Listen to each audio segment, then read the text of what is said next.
Hello, everyone, and welcome to our weekly Catalyst meditation for this week.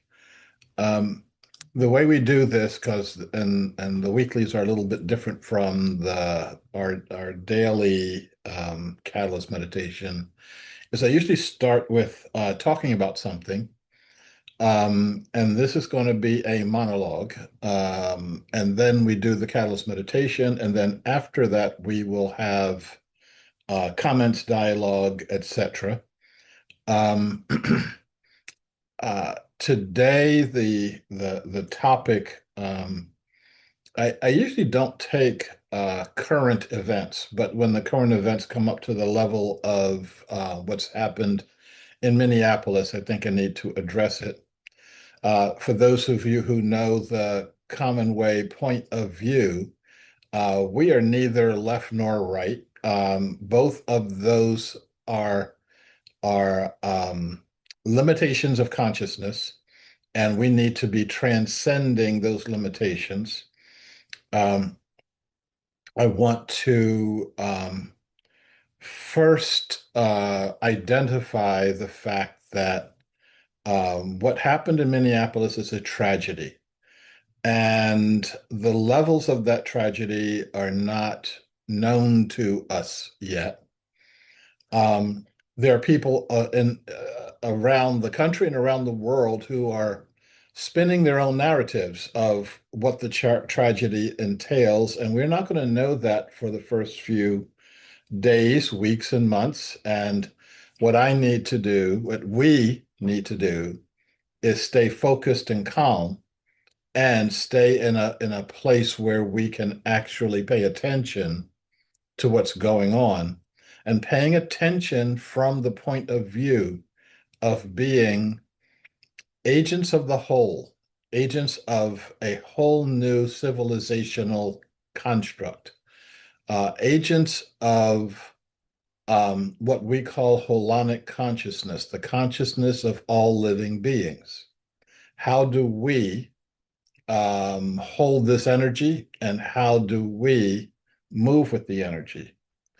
I'm going to be, I've got a bunch of topics. I've got exactly 25 minutes to talk about them. And so I'm going to be jumping from one place to another. And I'm going to try not to make us dizzy while I'm doing that. Um, One of the things that came to me is that in our society, we have seen fundamental societal change that's been punctuated by the sacrificed blood of innocence.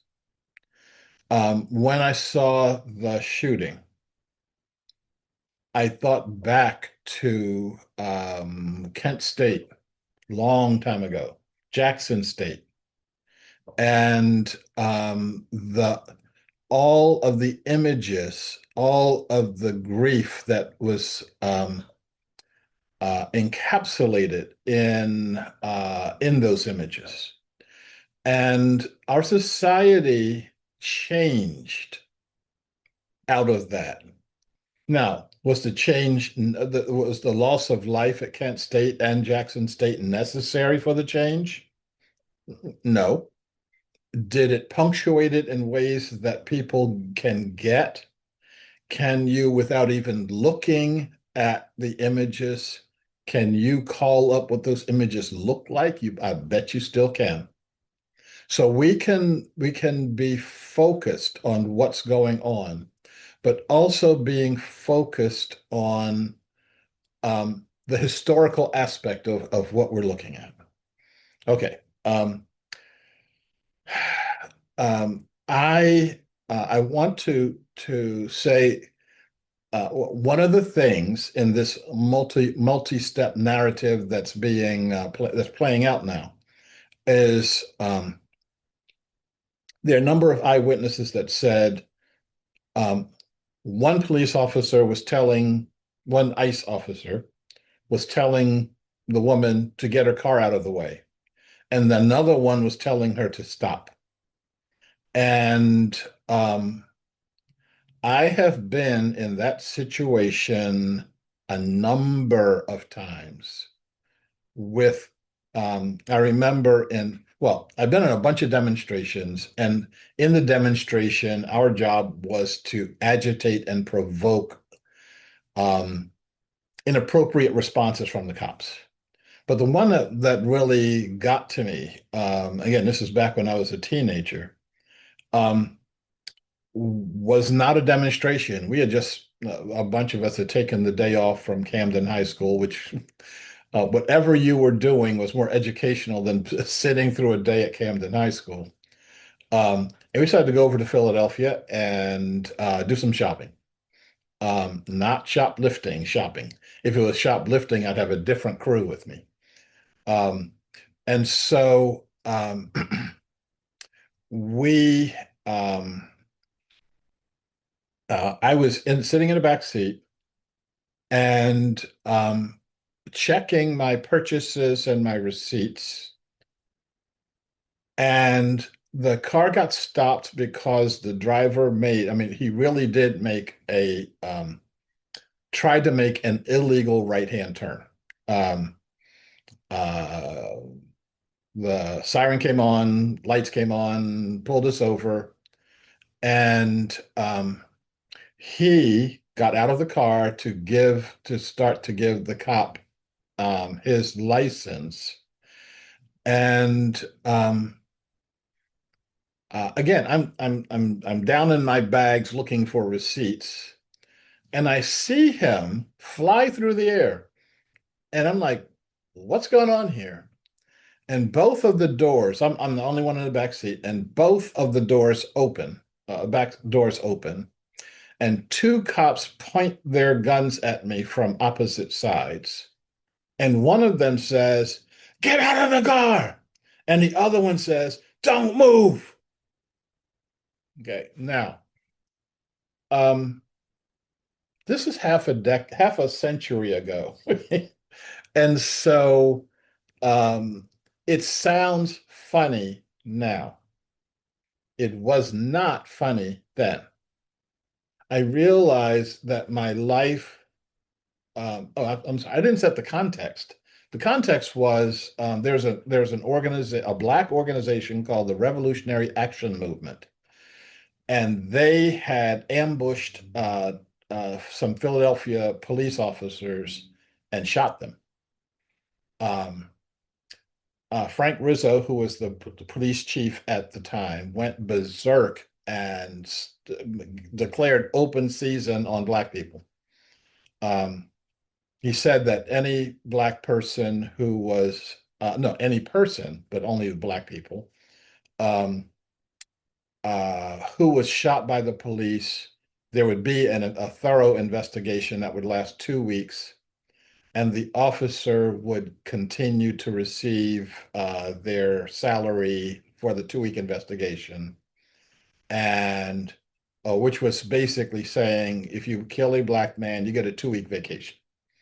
And every single uh, investigation ended up with the officer doing his duty.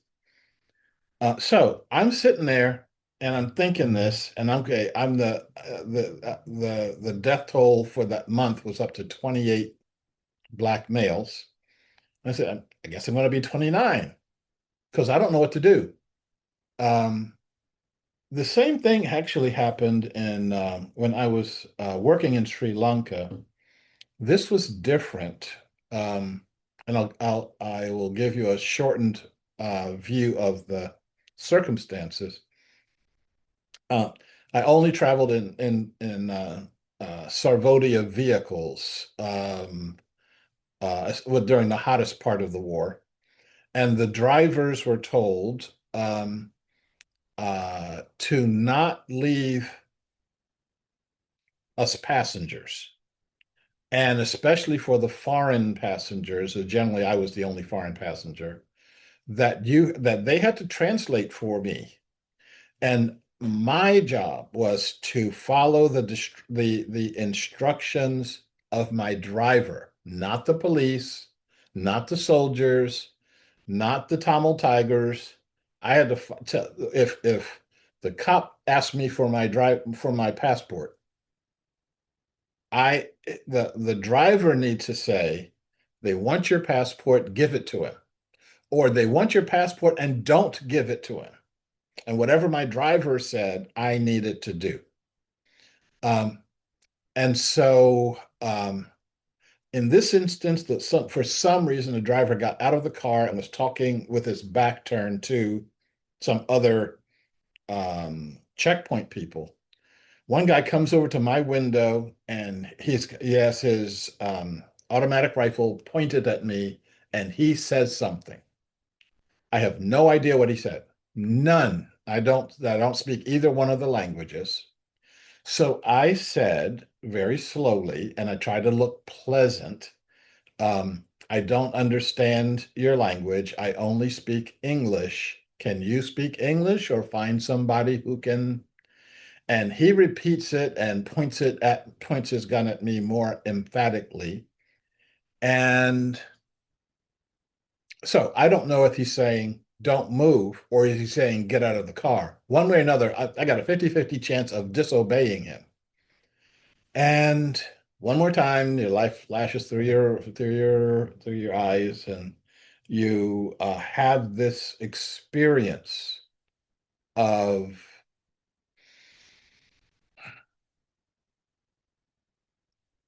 I'm about to become a statistic. They're going to be talking about me in the newspaper, and there's nothing I can do about it. And it is a scary moment. So one of the things you've heard me say many times is don't be afraid. Um, all the situations that are going on are designed to make you fearful. Don't buy it. Don't fall for it. Okay. There's a little asterisk after that, and the asterisk has a footnote that says, um, except when people are pointing loaded guns at you and you don't know what to do. That's a really rational time for you to actually be afraid, and I was. Um, I want to go to another point, um, and that is, as you know, I tend to get my news by reading it. I don't like looking at images. I'd never do the talking heads thing on the news anymore. Um, it distorts reality. It doesn't give it. Um, the so I in a situation like this where you're talking about the interpretation of actions and there's videotape, I want to look at the video. So I looked at the video and I realized that there were three points of view being offered to us. One is the front point of view, and the other one is the back point of view, and the third one is the Trump point of view. And um, most of the time, when you see the President of the United States just making shit up, whatever is bouncing around the top of his head first thing in the morning is what comes out of his mouth. And that can be something as ludicrous as the last TV show he watched. It can be something as consequential as um, taking over Venezuela because you can do it, and that particular president pissed you off about something or another. Um, and having that as a background, I'm having that as a this is going to happen, and you know that it's going to bend the narrative. You know that no matter where all the people on the news for some reason think it's just like whatever he says, we have to treat it as though it were uh, reality. and then start talking about it, don't start reporting it. Um, I saw that someone was calling the kidnapping of a world leader and taking over their country as the Trump doctrine. Doctrine means there's something that you are um,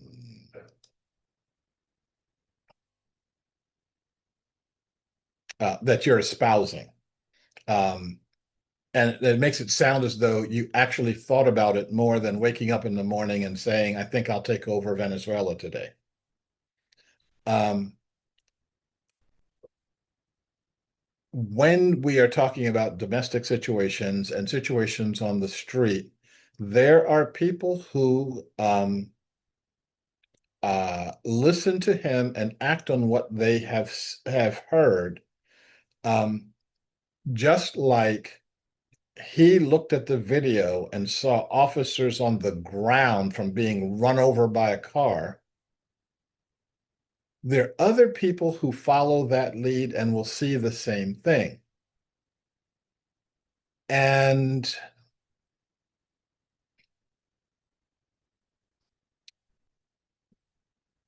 what that does is it clouds our frequencies here, clouds the air here.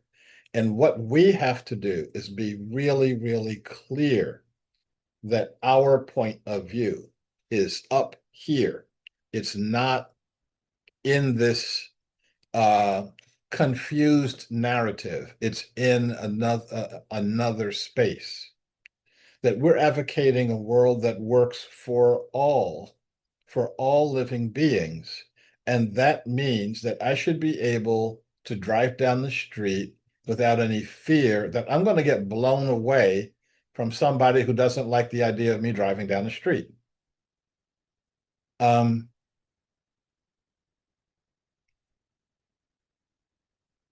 okay.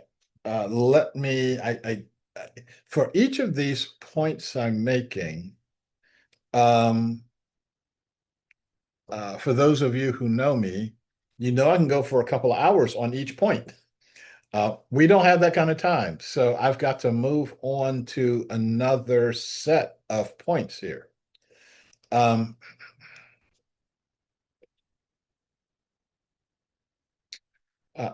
a number of you have heard me say this before. I need to say it again because the facts fit.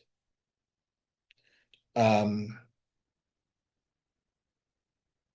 I was just yesterday. Well, you didn't hear me talk about this part before, but just yesterday, um, my upstairs neighbor, who's probably right above my head right now, um, was passing the coffee house that I usually do my work in, and she passed the door and she saw me and came in, and I'd say she was both agitated and livid about the shooting.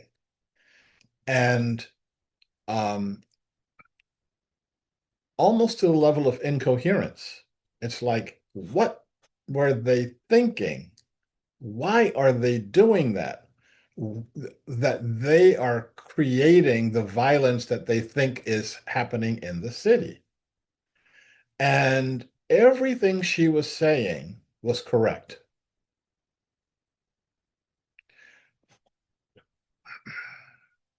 But we have to elevate our own consciousness. No one's going to do that for us. We have got to take that step back from the circumstances, above the circumstances, and look at what you're being called to do. Because most of us are not responding to what we're being called to do at this point in time. So the story you've heard me say before was when Václav Havel, the architect of the Velvet Revolution in Czechoslovakia, um, he's locked up several times in prison by the Soviet authorities. And the reason they were in prison was because him and his followers, because they'd signed a document called Obchansky Forum, which translates loosely to Civic Forum, and all it said was the government should follow its own laws. If it makes a law, the government should follow it along with everybody else. And that's enough to get you imprisoned um, in the Warsaw Pact. So he's in prison, and his job in the prison is pushing the laundry carts around. And he's pushing the carts, and he sees a fellow political prisoner. And he didn't know this guy was in the prison. So they had like 5 minutes that they could talk to each other before the guards would come and break them up. So you see someone in the prison, you're both there because you're on the wrong side of the politics of the state. What do you talk about? And it would be very easy to talk about um, how unfair it is that you're in a prison, how much you miss your wives and children, how bad the food is, how much you want to be out. Those would be typical, understandable conversations. No one would fault you for having any of those conversations, but we have to do more. So, what Havel and the other guy did in their 5 minutes in the middle of a Soviet prison, being there because they're political prisoners, they spent the 5 minutes talking about the nature of the society they were going to create when they got out. So when they got out, Havel was released from the prison, dusted off. They put a suit on him and made him the president. The other guy, they dusted him off, put a suit on him, took him up to the castle, and he became the foreign secretary. So my question for us in the middle of the chrysalis now, and we're in the middle of the chrysalis, what is the conversation that we're having in our own hearts? What is the conversation that we're having with each other about the nature of the society that we're creating as of right now? Because if we're not having that conversation, this crap is going to keep going on and on and on. And then we'll have new crap that'll be even worse than this crap. And we have to be the inspiration for the world. And I'm not saying that really lightly. We've got to stand up and show people what we do, what the kind of society that neither the right or the left is calling for right now. We have to show people the kind of society that actually is going to answer the yearning of our heart, and the kind of society that reflects our spiritual, our moral, and even our practical aspirations, and to do it quickly, to do it out loud. Like I said, every day I wear my button that says creating a world that works for all. When I walk down the street, you know what I'm about. Okay. Um, if it's protesting this one or supporting that one, or this, like we have to elevate ourselves past that.